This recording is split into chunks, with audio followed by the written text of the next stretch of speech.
Welcome to Raj news. ఇక వివరాలు చూసినట్లయితే విశ్వనగరంగా పేరుగాంచిన హైదరాబాద్ దినదిన అభివృద్ధితో దూసుకుపోతుంది. అభివృద్ధిని చూసి మురిసిపోవాలో, అభివృద్ధి పునాదుల కింద ఆలయాలు కనుమరుగైపోవడం చూసి బాధపడాలో అర్థం కావడం లేదంటూ నగరవాసులు ఆవేదన చెందుతున్నారు. ఆంక్షన్ భూమిలో ఉందంటూ చూపిస్తూ ఆలయానికి ఆనుకొని నియోపోలిస్ నిర్మాణ పనులు చేస్తూ హద్దులు పోతూ ఆలయాన్ని నామరూపాలు చేసే కుట్ర చేస్తున్నారని ఖానాపూర్ గ్రామస్తులు ఆందోళన వ్యక్తం చేస్తున్నారు. దీంతో హైందవ సంఘాలు ఆందోళన చేస్తున్నారు. హైదరాబాద్ అయితే ఇంత అభివృద్ధి చెందినటువంటి హైదరాబాద్ పునాదుల కింద ఎంతో ప్రసిద్ధిగాంచినటువంటి చరిత్ర, పర్యావరణం పూర్తిగా ఆ పునాదుల కిందకే వెళ్ళిపోతున్నటువంటి పరిస్థితి నెలకొంది.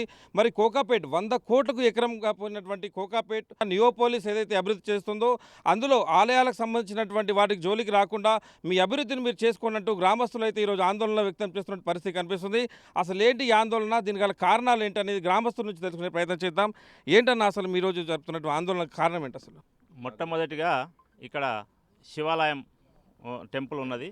మరి ఆ శివాలయం టెంపుల్ తాత ముత్తాతల నుంచి ఎప్పటి నుంచి ఉందో ఎవరికి తెలియదు. మా పూర్వీకులు తాతల ముత్తాతల నుంచి పక్కకే మా విలేజ్ ఖానాపూర్ గ్రామం. మరి అక్కడ నుంచి అందరూ ఆయమాతిగా రెగ్యులర్గా వచ్చి మా శివరాత్రి కానీ మళ్ళీ ప్రత్యేక పూజలు ఉన్న టైంలో మెల్లమెల్లగా అభివృద్ధి చెందుకుంటూ ఉన్నాము. ఇక్కడ కరెంటు లేకుండే, వాటర్ లేకుండే అందరం ప్రజాప్రతినిధులు అందరం కలిసి దీన్ని మెల్లమెల్లగా అభివృద్ధి చెందుకుంటూ వచ్చినాము. మరి ఇప్పుడు నియోపోలిస్ అని చెప్పి మాకు గతంలో ఇట్లా 3 ఎకరాలు టెంపుల్కి వదిలేసినామనే సందర్భాలు ఉన్నాయి, మ్యాప్లు ఉన్నాయి, అన్నీ ఉన్నాయి. ఇప్పుడు లేటెస్ట్గా మళ్ళీ మ్యాప్లు మార్చి నీకు గుడికి మొదటి దగ్గర దాకా మార్కింగ్ చేస్తున్నామని అనేవాళ్ళు వచ్చినందుకు మనం గ్రామ పెద్దలమందరం సమీక్షంగా వచ్చి మరి ఈ టెంపుల్ని కాపాడుకుందాం, మరి ఎందుకు టెంపుల్ని వదిలేసి టెంపుల్ దగ్గర దాకా మాకు మార్కింగ్ ఎందుకు పెడుతున్నారనే ఉద్దేశంతో మేమందరం సమీక్షకు వచ్చినాం. ఎట్టి విధంగా సరే మాకు కనీసం 5 ఎకరాల భూమి టెంపుల్కి ఇవ్వాలని చెప్పి మేము కోరుకుంటున్నాము. వైపు 100 కోట్లకు ఎకరం పోయింది. మరి అలాంటి భూమిని ప్రభుత్వం వదులుకుంటుందా? ఇంత ఖరీదైన భూమిని అడగడంలో న్యాయం ఉందంటారా మరి ప్రభుత్వాన్ని మీరు? అంటే ఇది తాత ముత్తాతల నుంచి ఉన్న శివాలయం టెంపుల్. తాత ముత్తాతల నుంచి ఉన్న టెంపుల్ని మాత్రము ఇప్పుడు ప్రకృతికి, నేచర్ని డిస్ట్రాయ్ చేయడానికి ఆక్షన్లు పెట్టి అది పెట్టి దీన్ని ఒక గుట్టను నేచర్ని నేచర్లాగా ఉంచాలి. కానీ నేచర్ని మొత్తం చెడగొట్టి నేచర్కు విభిన్నంగా పోతే దాని ప్రత్యామ్నాయం ఏముంటుంది అనేది అందరికీ తెలిసిన విషయం. ఇప్పుడు 111 అనేది ఉండేది. 111 మొత్తం 111 ఎత్తేసినామని చెప్పి ఇక్కడ మొత్తం 40-50 ఫ్లోర్ల బిల్డింగ్లు కడితే వంపు మొత్తము యాక్చువల్గా ఉన్నది ఇది 111 గండిపేటలకే ఉంది. సో నియోపోలిస్లో లేఅవుట్ ఏదైతే చేసారో మొత్తము ఇది వాటర్ అంతా ఫ్లో అయ్యేది గండిపేట చెరువుకి. గండిపేట చెరువునే కాకుండా ఇప్పుడు శివాలయాలు, టెంపుళ్ళు, నేచర్ను అన్నిటినీ డిస్ట్రాయ్ చేస్తారు. గుళ్ళని మాత్రం టచ్ చేయడానికి లేదు. ఇప్పుడు ఈ ఖానాపూర్ మొత్తం ఏకమై, లేదంటే ఇంకా ముందు అన్ని ఊర్లోకి ఏమై ఖచ్చితంగా దీన్ని మేము ఖండిస్తాం. ఎన్నేళ్ళ కూడా ఇది మామూలుగా ఎన్ని సంవత్సరాల నుంచి? 300 సంవత్సరాల క్రితం మా తాత ముత్తాతలు ఈ గుడికాడికి చాలా వచ్చేవాళ్ళు, పూజ చేసుకునేవాళ్ళు. అప్పుడు ఎన్టీ రామారావు పీరియడ్లో మా సబితా ఇంద్రారెడ్డి గారు వచ్చి ఇక్కడ పూజ చేసుకొని ఎమ్మెల్యే గెలిచేవారు. అప్పుడు తప్పకుండా ఇక్కడ వచ్చి ఆయన నామినేషన్ ఎన్నిక పోయినప్పుడు కూడా ఇక్కడ వచ్చేవాళ్ళు. ఏది అయ్యప్ప పూజలకు కూడా ఇక్కడ వచ్చేవాళ్ళు. వచ్చి ఇక్కడ 5 ఎకరాలు కేటాయించాలని చెప్పి మా ఊరికి కూడా 5 ఎకరాలు ఇక్కడ కేటాయించారు. కేసీఆర్ సార్ మీకు దండం పెడతాము, మీకు ఏం చేయమంటే అది చేస్తాం, పాదాభివందనం చేస్తాము, మీరు ఇక్కడ మాకు 5 ఎకరాల భూమి కేటాయించాలి, మా ఊరికి ఇచ్చిన భూమి కూడా నువ్వు అమ్ముకున్నావు కాబట్టి మాకు 5 ఎకరాలు మాకు కేటాయించాలని ఈ గుడి కోసం మేము పోరాడుతున్నాం. దయచేసి ధన్యవాదాలు కేసీఆర్ సాబ్, దయించు మా మీద. ఒకసారి ఇక్కడ అయ్యప్ప మాలలు వేస్తుంటారు. అయ్యప్ప మాలల దాళ్ళందరూ కూడా ఇక్కడ ఉంటున్న పరిస్థితి. మరి పూజల నేపథ్యంలో కూడా అనేక అదే ఆరాధులు కావచ్చు, నేతలు కావచ్చు దాదాపు వస్తుంటారు, ఈ ప్రాంతాన్ని చూస్తుంటారు.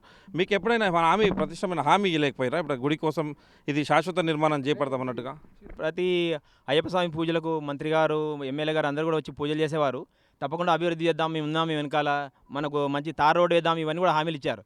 అయితే ఇది నియోపోలిస్ అనేది మనకు చాలా ఎమర్జెన్సీ రీసెంట్గా వచ్చింది. ఇది అంతకుముందు ఎవరికి తెలియదు. మా గ్రామస్తులము ఈ ఉన్న స్థలానికి, రాజన్నగూడ దేవాలయం స్థలానికి చాలా దూరంగా ఉన్నాం కాబట్టి ఇక్కడ సర్వే ఏం జరుగుతుంది, ఎప్పుడు వస్తున్నారు, ఎవరు వెళ్తున్నారు అనేది మాకు తెలియదు. తర్వాత మనకి బౌండరీ రాళ్ళు వాదడం, వాళ్ళు ప్లాట్లది చాలా దూరంగా వాదారు దేవాలయానికి. కానీ అలైన్మెంట్లో ఫస్ట్ 3 ఎకర్స్ అన్నారు, తర్వాత ఇప్పుడేమో మొత్తం దేవాలయానికి 60 ఫీట్లు మాత్రమే వదలడం జరుగుతుంది. ఇక్కడ నుంచి 1 కిలోమీటర్ దూరం వెళ్తే కులాల వారిగా అనేక కులాలకు 5 ఎకరాలు, 2 ఎకరాలు, 10 ఎకరాలు ఇచ్చారు. కానీ అన్ని కులాలను కలిపే హిందూ ధర్మానికి ఇవాళ నష్టం చేసి పని చేస్తున్నారు. కేసీఆర్కి దేశమంతా కూడా మంచి పేరుంది. ఇవాళ మన యాదాద్రిని ఎంతో బ్రహ్మాండంగా అభివృద్ధి చేశారు. మేమేమి ఆలోచించాం, మా ఖానాపూర్ గ్రామస్థం చుట్టుపక్కల వాళ్ళందరూ కూడా భవిష్యత్తులో ఏదైతే ఈ నియోపోలిస్ డెవలప్ అవుతుందో దాని ద్వారా మా దేవాలయాన్ని అభివృద్ధి చేసి చుట్టుపక్కల ప్రాంతాల వాళ్ళందరూ కూడా ఆదర్శమూర్తిగా నిలుస్తాడని మేము భావించాం. కానీ ఇవాళ మా అందరికి కూడా ఒక పెద్ద పెనుభూతంగా వాయించినటువంటి ఈ దేవాలయం యొక్క ఈ అలైన్మెంట్ మార్పు అనేది మాకు చాలా ప్రమాదకరంగా మారింది. ఓవైపు డెవలప్మెంట్ ఆశిద్దామా, ఓవైపు ఇలాంటి చరిత్రను పోగొట్టుకుందామా? ఓం నమ శివాయ. మేము ఇక్కడ ఉన్నటువంటి ఏదైతే డెవలప్మెంట్కు మేము ఎప్పుడు కూడా వ్యతిరేకం కాదు. చుట్టుపక్కల డెవలప్ అవుతుందంటే మనకు అందరికి కూడా మంచి ఉపయోగమే. కాకపోతే ఈ ప్రాంతం అంతా కూడా అనుక్షణం శివనామ స్మరణతోని మారుమోగుతుంటుంది. ఏరియా అంతా కూడా ఎప్పుడు కూడా శివరాత్రికి మా కుటుంబాలతో సహా అందరం వచ్చి ఇక్కడే రాత్రిలో భజన కార్యక్రమాలు చేసి ఇక్కడే పడుకొని ఇక్కడే ఉండి తెల్లారి ఒక పొద్దులు విడిచి వెళ్ళిపోయేటటువంటి కారం మా తాత ముత్తాతల నుండి కూడా మేము ఈ ప్రాంతానికి వచ్చి ఇక్కడ ఉండడం జరుగుతుంది.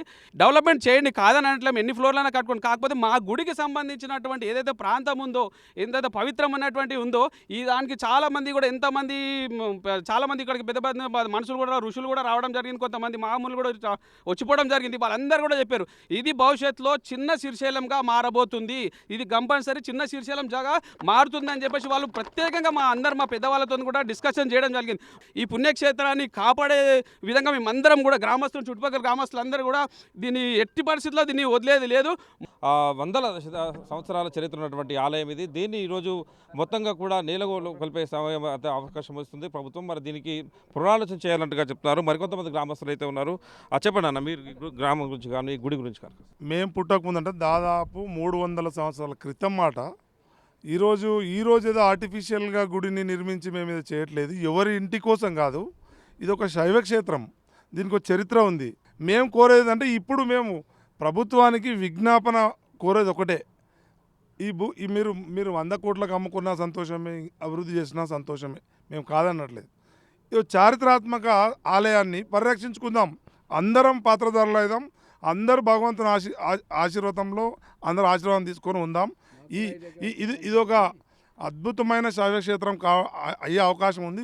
రాజన్న గుట్టను యథావిధిగా ఇక్కడే నెలకొల్పుతారా, లేకపోతే నియోపోలిస్ పేరిట అభివృద్ధి పేరిట మొత్తం కూడా నేలమట్టం చేస్తారా? ఒక నేలమట్టం చేస్తే మాత్రం దానికి తగ్గ కార్యాచరణ కూడా మేము ఇప్పటికే ప్రణాళిక చేసుకున్నట్టు గ్రామస్తులు చెప్తున్నారు.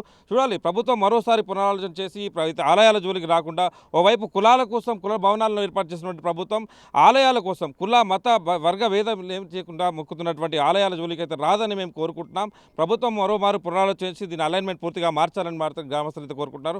ఇది ఓవరాల్గా కానపూర్ రాజన్నగుడి పరిస్థితి. కెమెరా పర్సన్ భరత్తో మహేందర్ రెడ్డి, హైదరాబాద్.